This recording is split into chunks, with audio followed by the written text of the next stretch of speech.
বিশ্বনবী মুহাম্মদুর রাসূলুল্লাহ সাল্লাল্লাহু আলাইহি ওয়াসাল্লাম বলেন, ওয়াতা'আর রাজুলু ইমরাতাহু, একজন স্বামী তার স্ত্রীর আনুগত্যই করবে, আর কারো কথা শুনবে না, বউ যা বলে তাই।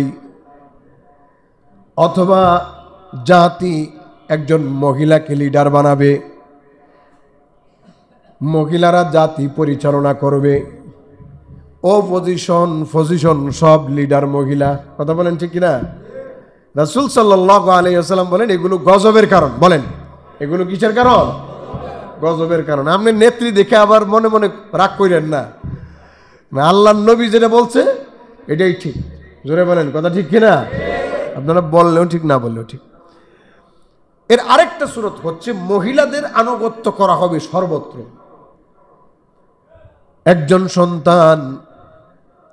একজন সন্তান শুধু তার স্ত্রীর আনুগত্য করবে, মাকে বাদ দিয়া দিবে। মহিলার আনুগত্য এমন করবে, স্ত্রীর আনুগত্য এমন করবে, রাসূলুল্লাহ সাল্লাল্লাহু আলাইহি ওয়াসাল্লাম বলেন, ওয়া আক্কা উম্মাহু, মায়ের অবাধ্য হয়ে যাবে। বলেন না, কার অবাধ্য হবে? মায়ের অবাধ্য হবে। বউর কথা শুনতে শুনতে, বউর কথা নিতে নিতে মা শেষ। এখন বাপ মাও যেমন সন্তানের উপর অত্যাচার করে, সন্তানরাও একটা পর্যায়ে অত্যাচার করা শুরু করে দেয়। এক হাতে তালি, বলেন না, এক হাতে তালি বাজে না। আপনি বাপ মা সন্তানকে ভালো শিক্ষা দেন নাই, গরু মার্কা শিক্ষা দিছেন, নাস্তিক মার্কা শিক্ষা দিছেন, যে ড্যাড মম আমার সময় নেই, তুমি তোমার এই যে লাস্ট লাইফ, জীবনে এই সময়টা তুমি বৃদ্ধাশ্রমে কাটাও, তোমাকে সময় দেওয়ার মতো এখন সুযোগ নেই, আমরা অনেক ব্যস্ত, অনেক ভিজিবল লাইফে আমরা তোমাদেরকে কেয়ার করতে পারবো না।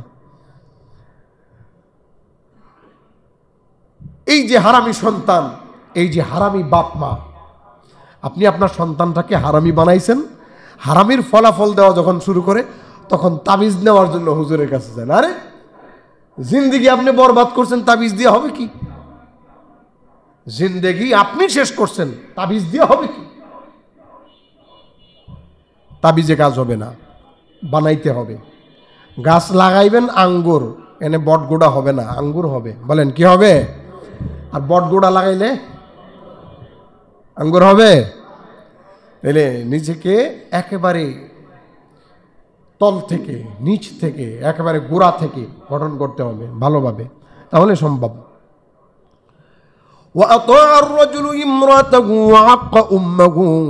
মায়ের অবাধ্য হবে। মায়ের অবাধ্য হওয়ার শুরুত হলো এমন যে সন্তান মায়ের কথা শুনবে না, মাকে মারধর করবে, মা সন্তানকে লালন পালন করবে না। আজকাল দেখা যায় সন্তান হয়েছে ঠিক, সন্তান ফালায়া দিয়া চলে যায়। পারকীয় সম্পর্কের কারণে ছোট ছোট মাসুম বাচ্চাগুলোকে ফালায়া চলে যায়। এই বাচ্চাগুলো বড় হয়ে মায়ের অবাধ্য হয়। মা যখন সন্তানদেরকে ভালো শিক্ষা দেয় না, তখন এই সন্তানগুলো বড় হয়ে মায়ের অবাধ্য হয়। মা যখন সন্তানকে জবাই করে ফেলে, মা যখন সন্তানকে নিজ হাতে হত্যা করে ফেলে, পারকীয়া সম্পর্ক দেখে ফেলার কারণে, তখন এই সন্তান বড় হয়ে কি হবে? অথবা মা যখন হারাম সম্পর্কে লিপ্ত হবে, কেউ দেখে নাই, দেখেছেন কে? বলেন না কে? মা যখন পরকীয়ায় লিপ্ত হবে, স্বামী জানে না, সন্তান জানে না, মা জানে না, বাবা জানে না, কেউ জানে না, ভাই জানে না, বন্ধু বান্ধব আত্মীয় স্বজন কেউ জানে না, কেউ দেখেও নাই। সন্তান নিয়েছে আরেকজনের কাছ থেকে, ধর্মীয় উস্কানিতে পইরা পীর বাবার সন্তান নিছে, ডাক্তারি সায়েন্সের উস্কানিতে পইরা ডাক্তারের সন্তান নিয়ে বলছে এটা আমার স্বামীর সন্তান। এমন সন্তান, এমন জাউরা সন্তান। বলেন এমন জাউরা শব্দটা কি? বলেন কি? জাউরা। জাউরা মানে কি জানেন? হারামজাদা। বলেন না, জাউরা মানে কি? হারামজাদা। যার বাপ নাই, যার বাপের আসল ঠিকানা নাই, অথবা যার বাপ অবৈধ। যার বাপ কি? অবৈধ। এমন সন্তান যদি কেউ ধারণ করে, এটা কিভাবে ধারণ করতে পারে? বর্তমান সমাজের মানুষ, দেশের মানুষ বিভিন্ন দিক থেকে আল্লাহ রব্বুল আলামিনের আয়াতের কটাক্ষ করে, দলীয় কারণে, ব্যক্তিগত কারণে যখন এমন হয়, বেঈমান হয়, বেঈমান হওয়ার সঙ্গে সঙ্গে বৈবাহিক সম্পর্ক নষ্ট হয়ে যায়, তালাক হয়ে যায়, ছেদ হয়ে যায়, যখন হারাম হয়ে যায়, কোন ব্যক্তি যখন আল্লাহর আয়াতকে অস্বীকার করে, আল্লাহ রব্বুল আলামিনের বিষয়বস্তুকে অস্বীকার করে, রাসূলুল্লাহর আদর্শকে অস্বীকার করে, দলের কারণে, ব্যক্তিগত কারণে, নিজের মতবাদের কারণে একটা সময় দেখা যায় ঈমান খারাপ হয়, স্বামী স্ত্রীর সম্পর্ক শেষ। বলেন না কি শেষ? যখন শেষ হয়ে যায়, হারাম সম্পর্ক হয়।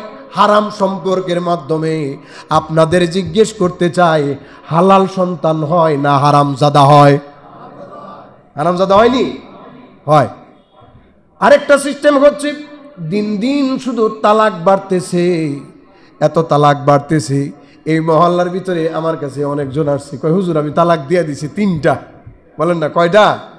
3টা দিয়া মাসালা জিজ্ঞেস করে এরপরে সুন্দর করে আবার গুইরা গেরা এটা নিয়ে থাকতেছে।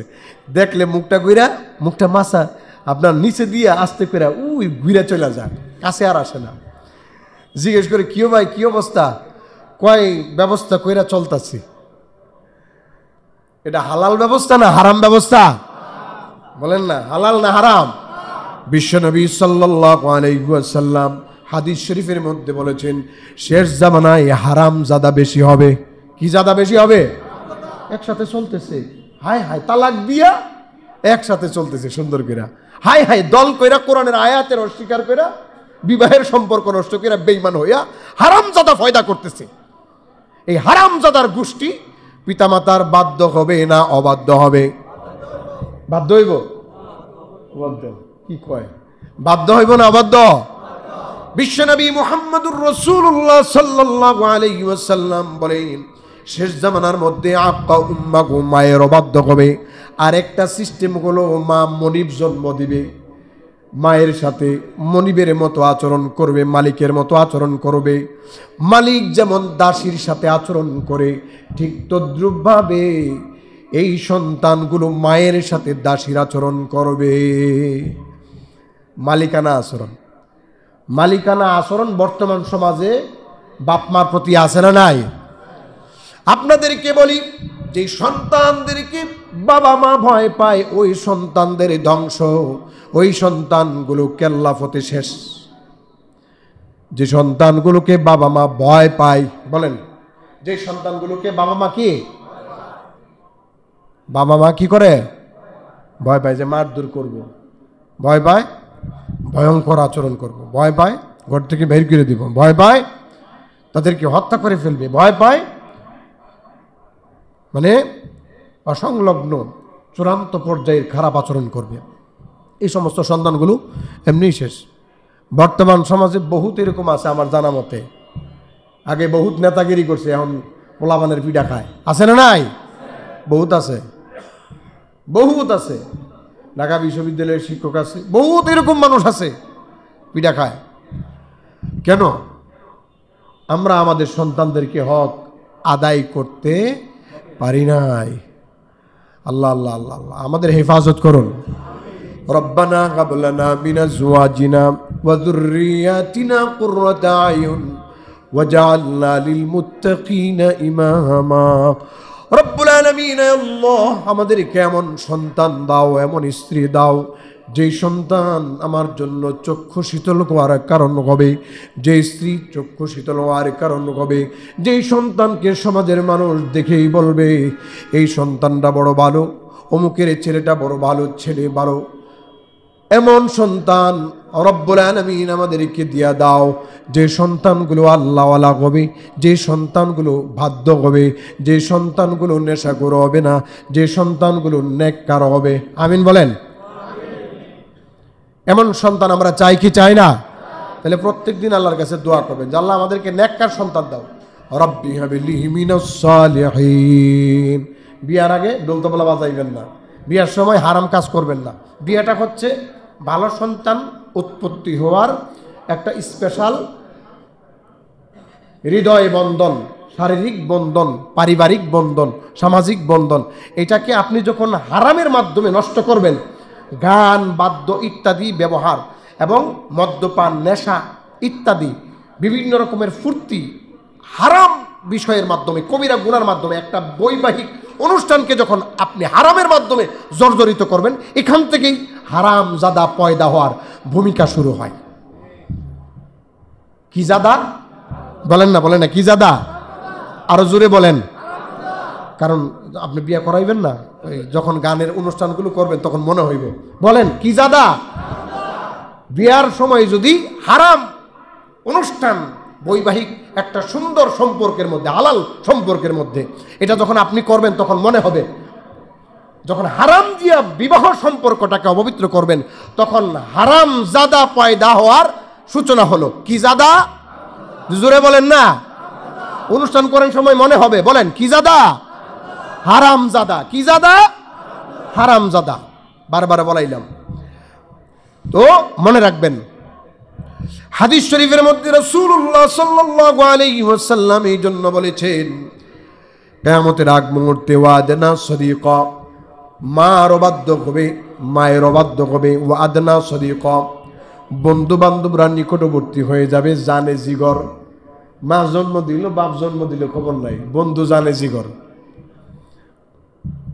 বন্ধু যদি সৎ না হয় তাহলে জীবন শেষ।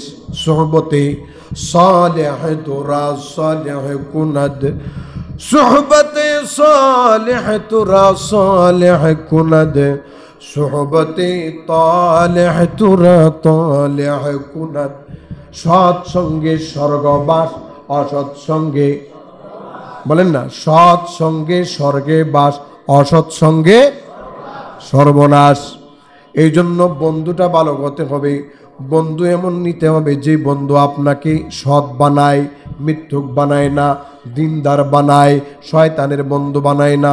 বন্ধু এমন নিতে হবে যে গাঞ্জা খায় না, যে ইয়াবা খায় না, ইনজেকশন নেয় না। এমন বন্ধু বানাতে হবে। যেই বন্ধু গাঞ্জাখোর হয়ে গেছে সেই বন্ধুকে প্রত্যাখ্যান করতে হবে, নতুবা সে নষ্ট হয়েছে তোমাকেও নষ্ট করবে।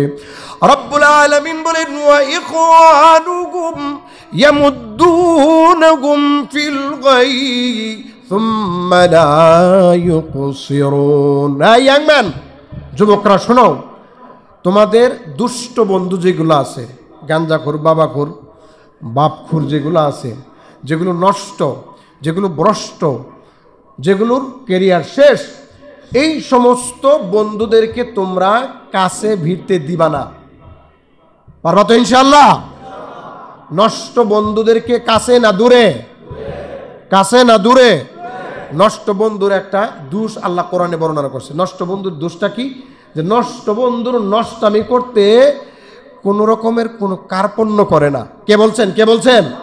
যেগুলো নষ্ট, যেগুলো ভ্রষ্ট, এই শয়তানগুলো শয়তানি খুব বেশি রকম করে। আয় দোস্ত একটা বিড়ি টান দে, আয় দোস্ত একটু গাঞ্জাটার মধ্যে দেশ না টান, আয় দোস্ত ট্যাবলেটটা আজকে খায়া দেখ পাওয়ারটা তোর কেমন বাড়ে, দেখ একটু খায়া বাইরা।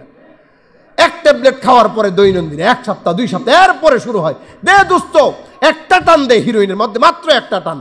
একদিনের পরে আর থাকতে পারে না, এমন বেড়া উঠে, এমন বেড়া উঠে।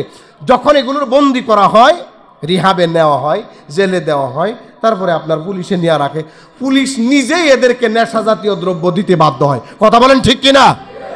কেন? নষ্ট হয়ে গেছে। নতুবা সে তো পুলিশই মাইরে ফেলাইব, সে বাপ্পা মাইরে ফেলাইব। এমন একটা সন্তান ঘরের ভিতরে কি না করে, ডেক বিক্রি করে, মায়ের কানের দুল, নাকের ফুল, যা আছে, যা মনে চায় ঘরের ভিতরে, একটা ওয়াল কলক পর্যন্ত এগুলো নিয়ে 10 টাকা দিয়ে বিক্রি করে একটা গাঞ্জার পুটলা লয়। কথা বলেন ঠিক কিনা? এই যে এক পরিস্থিতি, এটা হবে কেন? এই খারাপ বন্ধুর কারণে এইরকম পরিস্থিতি তৈরি হয়। দোস্ত, খারাপ যত দোস্ত আছে সব বাদ দাও। যে দুষ্ট তোমাকে ভালো পথে নেয়, দুনিয়াবি হোক, যে দুষ্ট তোমাকে ভালো পথে চালায় তার সাথে তুমি চলো। গাদ্দার, বেঈমান, দুষ্ট, নষ্ট, ভ্রষ্ট এমন মানুষকে দুষ্ট বানায়ও না, নিষেধ। এটা বড় আযাবের কারণ। রাসূলুল্লাহ সাল্লাল্লাহু আলাইহি ওয়াসাল্লাম বলেন, ওয়াকসাবাহু, বাবার অবাধ্য হবে, বাবার কথা শুনবে না। বাবা এত কষ্ট করে মেয়েকে লালন পালন করছে, বাইগা বিবাহ করছে, বাইগা বিবাহ করছে। বয়ফ্রেন্ড গার্লফ্রেন্ড, আমার বয়ফ্রেন্ড অনেক ভালো, বাবার চেয়ে ভালো, মায়ের চেয়ে ভালো। বাহ, সাব্বাস কুত্তার বাচ্চা, বলেন না সাব্বাস কুত্তার বাচ্চা। মানুষের বাচ্চা রয় নাই তো এটা। যেই সন্তান বাবা মার কথা, হালাল কথা, সুন্দর কথা, পরিষ্কার কথা, সামাজিক কথা, চরিত্র গঠনের কথা যেই সন্তান শুনে না, সেটা তো কুত্তার বাচ্চা, সেটা মানুষের বাচ্চা নাই। আর সেটা মানুষের বাচ্চা নাই। সন্তান আপনার হইতে পারে সেই কুত্তার বাচ্চার চেয়েও জঘন্য, বলেন না কুত্তার বাচ্চার চেয়েও জঘন্য। আল্লাহ রাব্বুল আলামিন কোরআনুল কারীমে বলেছেন, উলাইকা কাল আনআম, এগুলো জানোয়ার, বালহুম আদল, এর চেয়ে নিকৃষ্ট, এর চেয়ে নিকৃষ্ট। এই জন্য দোয়া করবেন বেশি বেশি, সন্তান যেন খারাপ না হয়। রাসূলুল্লাহ সাল্লাল্লাহু আলাইহি ওয়াসাল্লাম বলেছেন, কিয়ামতের আগ মুহূর্তে যখন বেশি বেশি গজব আসবে, ওয়াযাহারাতিল আসওয়াতু ফিল মাসাজিদ, মসজিদের মধ্যে ঝগড়া হবে, ফাসাদ হবে, হট্টগোল হবে। ওয়াসাদাল কাবিলাতু ফাসিকুহুম, সাদাল কাবিলাতা ফাসিকুহুম, পাপিষ্ট মানুষগুলো সমাজের নেতৃত্ব দিবে। যে যত বড় বাটপার সে হবে তত বড় নেতা, যে যত বড় জোচ্চোর সে হবে তত বড় নেতা, যে সবাইকে চালাইতে পারে বাটপারি করে, সিটারি করে, সে হবে সবার নেতা। বর্তমান সময়ের বেশিরভাগ নেতাগুলো দেখবেন বাটপার, সিটার, বদমাইশ, চরিত্রহীন। কথা বলেন ঠিক কিনা? রাসূলুল্লাহ যা বলেছেন একবারে পরিষ্কার কথা। ওয়া কানা জাইমুল কওমি আরযালাকুম, সমাজের নেতৃস্থানীয় মানুষগুলো হবে একবারে নিকৃষ্ট শ্রেণীর, যার কোনো ভালো বংশীয় পরিচয় নাই, যার কোনো ভালো ধর্মীয় পরিচয় নাই, যার কোনো ভালো চরিত্রের পরিচয় নাই। বলেছেন মুহাম্মদুর রাসূলুল্লাহ সাল্লাল্লাহু আলাইহি ওয়াসাল্লাম। এমন অবস্থার কারণে ওয়া উকরিমার রাজুলু মাখাফাতা শাররিহি, এই কমবখত, এই বদবখত, এই খারাপ নেতার পরিস্থিতির কারণে, তার ষড়যন্ত্রের কারণে মানুষ তারে ভয় পায়। ভয় পায় কি করে? আসসালামু আলাইকুম ভাই, কেমন আছেন? ভাই কি কেমন আছেন? বুঝছেন, বর্তমান সময়ে কোনো নেতা ভালো করে থাকতেও পারে না, কারণ তার একটা অবস্থান দরকার, তার কিছু লোকবল দরকার। এই লোকবলের ভিতরে যদি কোনোটা খারাপ থাকে, তারে যদি বাদ দেয়, আরেক নেতা তারে লুফা নেয়। কথা বলেন ঠিক কিনা? একটা ছেলে নষ্টভ্রষ্ট সন্ত্রাস, এই সন্ত্রাসটাকে সবাই মিলে পরিত্যাগ করা উচিত। পরিত্যাগ না কইরা আরেক নেতা তারে চুপে চাপে নিয়ে নেয়, কারণ তার লাঠির দরকার, লাইটাল বাহিনী দরকার। লাঠিয়াল না হলে তো হবে না।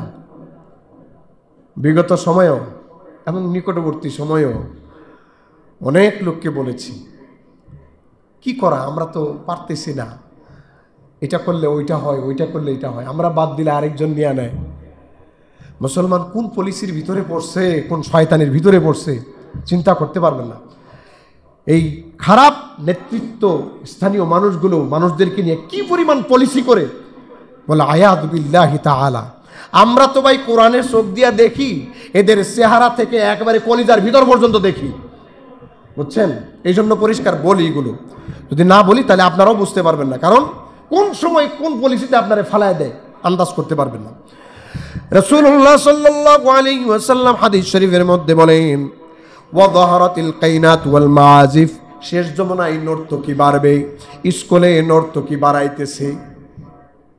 বাড়াইতেছে না? এটা আলাদা গানের শিক্ষা ব্যবস্থা সুন্দর করে পাশ করে দিতেছে। ধর্মীয় শিক্ষা ব্যবস্থার ক্ষেত্রে কোনো নাই। আগের মতো ধর্মীয় শিক্ষকরা ধর্ম শিক্ষা দিতে পারে না এখন। এগুলো থেকে আমাদের মুসলিম সমাজকে বঞ্চিত করা হচ্ছে। কেন? আমাদের কারণে। আমরা এগুলো পছন্দ করি না। আমরা কোন ইসলাম পছন্দ করি জানেন? ইচ্ছা তালে আকাম করমু, ইচ্ছা তালে সুদ খামু, ইচ্ছা তালে ঘুষ খামু, ইচ্ছা তালে আকাম কুকাম যা আছে সমাজের ভিতরে, যত বদমাইশি আছে, যত বাটপারি আছে, যত সিটারি আছে, যত সিটিংবাজি আছে, সব করমু, আর হুজুরে মোনাজাত দিয়ে আমার জান্নাতে পৌঁছায় দিব। জান্নাত হুজুরের বাপ দাদার, বলেন না বাপ দাদার, আমার বাপ দাদার। আর যত ভালো কাম আছে হুজুরে করবো, আর আপনারা সব জামন সাদা করবেন। এখন ইসলাম মানার পরিস্থিতি হচ্ছে এটা। ও ভাই দেখেন হাদিস শরীফে রাসূলুল্লাহ সাল্লাল্লাহু আলাইহি ওয়াসাল্লাম বলেছেন, ওয়াল মাআজিফ, বাদ্যযন্ত্র বাড়বে। চিন্তা করা যায় এক বাউল কাণ্ডে কতদিন যাবত কি এক পরিস্থিতি তৈরি হয়েছে বাংলাদেশে। সে আল্লাহকে গালিগালাজ করেছে, বলেন না কারে গালিগালাজ করছে? এটা নিয়ে স্পেশাল আলোচনা করব। সে আল্লাহকে গালিগালাজ করছে, এটার পক্ষে রাষ্ট্র দাঁড়ায় গেছে যে বাউলদেরকে যারা কি করছে, এই করছে সেই করছে, তাদেরকে গ্রেফতারের নির্দেশ দিয়ে দিছে। বিএনপির মির্জা ফখরুল, আমি তো ফখরুল বলিনি, এটা ফাউল, এই ফাউলে বাউলের পক্ষ নিছে, একটা কথাও বলে নাই, আল্লাহকে গালি দিছে মর্মে একটা শব্দ উচ্চারণ করে নাই। কত বড় ফাউল, কত বড় বাউল! সে আল্লাহকে গালিগালাজ করছে এই মর্মে তাকে একটা ধমকও দেয় নাই। এত বড় দলের একটা মহাসচিব, তার একটা ধমকও দেয় নাই, এই প্রসঙ্গে সে কথাও বলে নাই। বাঙালি সংস্কৃতির ঐতিহ্য অবস্থান বাউলকে সামনে তুলে দিছে সাংবাদিক সম্মেলনে। কিছু জিলাপি আছে, সিন্নিপুর জিলাপিগুর মৌলবীও আছে, বলেন আছে না নাই? এই মৌলবীগুলাও এদের পক্ষে সুন্দর করে কথাবার্তা বলতেছে। কি পরিমাণ গালিগালাজ! রাসূলুল্লাহ সাল্লাল্লাহু আলাইহি ওয়াসাল্লামকে এক বাউল বলতেছে, এ তো গোলামের বংশের লোক। নাউজুবিল্লাহ ভাই, যায় কইবেন? তো এই যে বাউল টাউল যেগুলো আছে, আউল ফাউল, যারা আউল আর ফাউল আর বাউলের পক্ষে যায়, এরা কখনো মুসলমান হতে পারে না, কখনো মুসলমান হতে পারে না। কিছু কিছু ব্যক্তির কারণে দলের বিশাল ক্ষতি হয়, এর মধ্যে মির্জা ফখরুল এই ফাউলটা হয়েছে এক নাম্বার একটা ফাউল, একটা ফাউল। সে এরকম ফাউল। এরপরে ডক্টর ইউনূস ইচ্ছা করলে পারতো, আল্লাহ দ্রোহী, আল্লাহকে গালিগালাজ করতেছে এমন ব্যক্তি যারা এই সমাজের মধ্যে, এই ধরনের মানুষ কয়টা আছে? কয়টা মানুষ? 20 লক্ষ বাউল নামবে। আল্লাহকে গালি দিয়া 20 লক্ষ নামলে আমরা 20 কোটি নামবো। কথা বলেন ঠিক কিনা? কত বড় ফাজিল, কত বড় বেয়াদব! আল্লাহ দ্রোহিতা করে এই জমিনের মধ্যে বিচরণ করবে আর তাদেরকে আমরা নেতা মানবো? এটা কখনো হতে পারে না, কখনো হতে পারে না। মুসলমান, এই জাতীয় যত শয়তানি আছে, এই জাতীয় যত বিষয় আছে, হারাম, শিরিক, কুফরি, এর কারণে কি হবে দেখেন। আল্লাহ রাসূল সাল্লাল্লাহু আলাইহি ওয়াসাল্লাম বলেন, ফালইয়ারতাকিবু ইনদা যালিকা রিহান হামরা। যখন এমন ধরনের সবকিছু ঘটবে, তখন আল্লাহর পক্ষ থেকে আপনার আযাব আসবে। রিহান হামরা, লাল বায়ু, যেটা অগ্নিবায়ু, বলেন না কি বায়ু? অগ্নিবায়ু। আগ্নেয়গিরি উৎপাত হচ্ছে, ভূমিকম্প হচ্ছে। রাসূলুল্লাহ সাল্লাল্লাহু আলাইহি ওয়াসাল্লাম বলেন, ওয়া জালজালাতান, ভূমিকম্প হবে। কি হবে?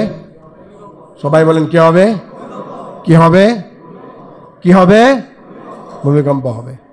ওয়া খাসফান ওয়া মাসখা, চেহারার বিকৃতি হবে। আল্লাহ রাসূল বলেন, শেষ জামানায় মানুষ গান শুনতে শুনতে ঘুমাইবে। বলেন কি শুনতে শুনতে ঘুমাবে? গান শুনতে শুনতে ঘুমাবে। ফাউলদের বিরুদ্ধে বলতেছি আর কি। কি শুনতে শুনতে ঘুমাবে? বলেন না, বলেন না। গান শুনতে শুনতে ঘুমাবে। সকালবেলা এগুলো শুকরে আর খিজ্জিরে আর বানরে পরিণত হবে। বলেছেন মুহাম্মদুর রাসূলুল্লাহ